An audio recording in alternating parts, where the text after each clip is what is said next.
And me want to say to Mark Golding, don't sign off. Jamaica must not have a constitutional change under this andrewholness government. When we get out Andrew, then we can change the constitution and remove every sever ties. Now, as a Jamaican, I have a problem with the Jamaica Labour Party spearheading the constitutional reform, because every single time JLP goes to constitutional court, they fail. And the Jamaican people need to understand that the JLP is incompetent in the constitutional matters of the country. That's a fact. We have seen the judgment of the Constitutional Court over and over. Now, the constitution that governs Jamaica has governed my parents, my grandparents, and their parents' parents. They want to come and change the constitution that will govern our future generations to come for many, many years. The way in which the Jamaica Labour Party is going about this constitutional reform, I do not support it. And that is just my personal view. Now, they talk about they went and they consult the Jamaican people. I want to ask you a question. Have you been consulted? Have you been consulted? Have you gone to any session where the government ask you of your opinion or facilitate that type of dialogue? Have you? Because I hear them say the youth voices was put in place. There is one youth and the CRC, but at the same time, as any of the youth organization in Jamaica, whether it be political, civil, community-based, any of them, were you called to the table? Were you called to the table? They talk about they went to the breadth and length of Jamaica. And I want to ask you, I have spoken to so many Jamaicans, and not one of them have seen the recommendations or the proposed change. Now, the changes that the Jamaica Labour Party are proposing are problematic. And I'll speak about two of them. The one in which they want to change is the life in which the government stays in office. They want to be able to dictate after the legal period that they could stay in office for a longer period of time. I don't agree with that. Period. When the constitutional time comes for a government to change, let the people of Jamaica decide whether or not they should stay in or not, whether it be PRJ. The other one is the selection of the president. No, the president, I believe, should be selected on a bipartisan approach. You cannot have the prime minister alone with his side selecting a president. That is going to politicize or it has the potential of politicizing the role of the president of Jamaica. That should be a bipartisan approach. And as it relates to the as it relates to the CCJ, I think it is important that the Jamaican people have access to justice without having the barrier, without having any barriers. The barriers can... Now me reach a work 7 or 8 o'clock every morning. You see me? Me on the eyeglass. You see this project thing on a send come on my yard, it now go work out. What happened to art and class? We don't teach art and class at school again. Because when we are little youth, art and classroom is one of the most excited lessons that we want to learn. We know youth to start them business through art and craft when they learn how to print and them something there. You see me? I know when we used to go to school, everything we name drama. You know, that little amount of artists that come out of drama class who learn to sing, who learn to beat this, who learn for this, who learn for that.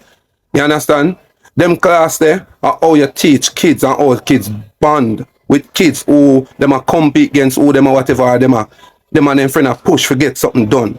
On the teacher nowadays I do it backward. Saying 2, 3 o'clock in the morning, me reach home, my girl have to blouse and skirt the project while my child have to sleep. Because the child asleep, I do the project and my child do it, she don't learn nothing. You understand? Boom, following week I want big tree me see in a house, daughter asleep, B have to try done project, for go work in the morning. Listen me, it now go work out. Me, I one of the parents on an eyeglass. I'm sure no some my girl on an eyeglass. You see me? Sure. Uno backward in this man. I can't deal with it. You see me? Uno for get up and do. Uno blouse and skirt work. Teach the youth them. Have art and classroom where kids go and learn and bond. Whether them things build good, whether they not build good, they appreciate it. You understand? Because that's how them learn. That's how them decide them future. That's how them decide them likes and them dislike by the things where them go learn. When them the home in a bed while we fair do project, they're not learning anything. Teachers, get on yourself together, man. Do not grieve me. Yo, Jamaica, the labor right them a crumble. The only thing here them a talk about these days are Marky G passport and which part Marky G originates from. Mark Golding is a Jamaican, born in a Jamaica, and Mark Golding has lived all his life in Jamaica. Listen, Mark Golding's father, the Honorable Sir John Golding, Order of Jamaica, OJ, and whole heap of something behind him name, was an orthopedic surgeon who came to Jamaica to help the government of Jamaica with the polio crisis in the 1950s. Now, when you talk about legacy, Sir John Golding name lives on today. There is a disability center, the Sir John Golding Rehabilitation Center, that caters for the disability community in Jamaica. That is big. When you talk about Mark Golding, the labor rights cannot talk about his integrity. They cannot talk about the clean heart and the pure hands. They can't talk about any corruption to his name. When you talk about Mark Golding, you talk about the integrity boss. But when you talk about them other man, them other prime minister, you can't call him name with integrity, because I'll know the PM, I'll know the Prime Minister of Jamaica declaration not certified by the Integrity Commission. When you talk about corruption in high places, this PM and his government is the most corrupt Jamaicans have ever seen. When you talk about mismanagement, when you talk about incompetence in the constitutional matter of the country, you link it to this prime minister. When you talk about giving himself 200% increase and the civil servant only get between 5 and 20, then you talk about that prime minister. Don't call Mark Golding name. Mark Golding hands are clean, his heart is pure, and he's ready. Me say Mark Golding ready to be the Prime Minister of Jamaica. And we are standing behind Marky G. Labor right, your time done. Power to the people. Let me talk to my Jamaican people. And first to begin, some of you people will say, you don't live in Jamaica, you need not to be involved. You know what idiot, you know? And let me tell you something. Labour right are the dumbest set of voters in the country. Now, when Andrew and Daryl Voss said them go decrease bus fare, me see a lot of them run out and them say, see there, Carter Mike? Them care about the people. See there? Them reduce bus fare. Jamaica, I want them reduce the bus fare a little bit before election in February. And what we there now? May, February, March, April, May. And people go take bus this morning and never know so the bus fare gone back up. Make sense right now, Jamaican? Jamaicans, make sense of that. The government realized, the andrewholness government realized that them can't trick on you. Them realize say, uno licky. Them realize uno nyami. And them can't pull anything over on the eye. The government treat you like a prostitute. Yeah? For the government could easy well decrease the bus fare and you all run out. And some man say, me I vote for him, see that him care about poor people. So if him care about poor people so much, and him care about the Jamaican people so much, then why is it the bus fare gone back up in a 3 months? Jamaica, me telling us I don't trust Andrew. And me want to say to Mark Golding, don't sign off. Jamaica must not have a constitutional change under this andrewholness government. When we get out Andrew, then we can change the constitution and remove sever ties with Britain. But right now, Jamaica, Andrew is not to be trusted. The Jamaica Labour Party must never be trusted. And times after times and times after times, it have been proven to you all that what we're saying is factual. And we live to see that every time we talk, the Jamaica Labour Party government come back and prove to us that what we say is correct about the government, about them poor governance, about them corruption, misleading the public. Yeah? Now Jamaica, I see some man when I understand things. Cause you know make one of the little educated brainwashers telling you how the thing go. The man say them not sign off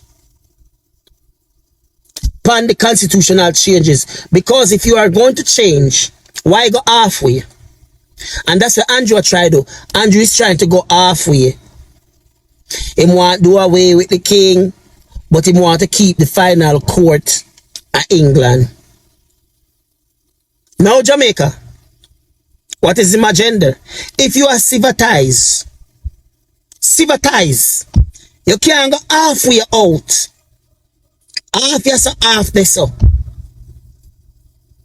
So me had said to markgolding and the People's National Party, whatever obstacles you not have to put in the way of the Jamaica Labour Party government, Jamaica must never see a constitutional changes under this andrewholness administration. Jamaica must never allow Andrew to be no president of Jamaica. Jamaica, if we not ever allow Andrew to be president of Jamaica, dog nyamuno supper. Drunk go draw no way. Cause after the dog nyamuno supper, uno go die of hunger. And drunk go come pick up on nobody. Uno no remember pandemic. Just take a time out on a busy day and think about pandemic. When them abuse, you know, and I have police are running down in our community, and I have one lock inside a SOE, they were freely, them and them family and them cumbolos was able to enjoy Jamaica and the amenities that Jamaica come with. When me come to Jamaica in 2021, me there one hotel out at Discovery Bay. They hear my principal. I couldn't believe the people them was there. People, when it's not them children was there. Them family members and friends were all at hotels. When them should have quarantine. They were able to be enjoying all the nice life. On the relief funds. On the relief funds. They were never locked down when uno home could even go out for make a little money to buy a little grocery. You could even stand up in the Western Union line in peace to get to the money. The grocery store the same thing in peace to get to the money. And this is how the government treats them. The NHD is in fact a scam. It's a big scam that has tricked many Jamaicans because it's politically favorable, right? When you talk about NHD, people get soft and feel nice and fuzzy. That here's a wonderful program from Michael Mann and the PNP, and this is wonderful and it's helping us. No, the NHD has been a cash cow for the government. They have stolen billions of dollars from the trust fund, which was supposed to provide housing for the poor. Instead, it's not providing housing for the poor. It's providing housing for some at the expense of others. So the poor, 75% of the fund contributors don't benefit, while 25% benefit. And I mean, I know there are people who will hear my voice who have benefited, like my mother has benefited. She was a big PNP supporter, and she benefited from it. And it's not even a benefit because she has been, misled. The truth is, she only gets to borrow back her own money, and the monies of other poor people, and then she has to pay it back with interest when the government had taken that money out of her pay in the first place. But 75% of contributors will never get anything out of the fund that they have contributed to. And when this money is returned to them, it's returned to them in a diminished form because it would have been devalued by inflation and devaluation of the dollar. So you're still worse off, even if you get back the so-called monies that you contributed sometime later. So it's really a scam. It's a scam that gives politicians political mileage. knowledge, makes people feel like they're getting something good, while in fact they're ripping off the people, ripping off the nation, particularly poor people. So the poor suffers the most from the NHD because most of the poor will never qualify for a home. It's a trick. It puts money in the hands of developers and also the big banks, because then you have to top up the NHD loan amount by borrowing from the big banks, and that helps them to qualify and so on. And the bank makes billions of dollars. That's why no matter what's happening in Jamaica, no matter what the challenges are, the big companies and big banks are always making billions in profits, and you can't see the poor people gaining any grounds in the process. It's all a trick. That's why they love the poor, because the poor are ignorant and even arrogant and just can't see what is being done to them while they're being screwed every day by these two political parties.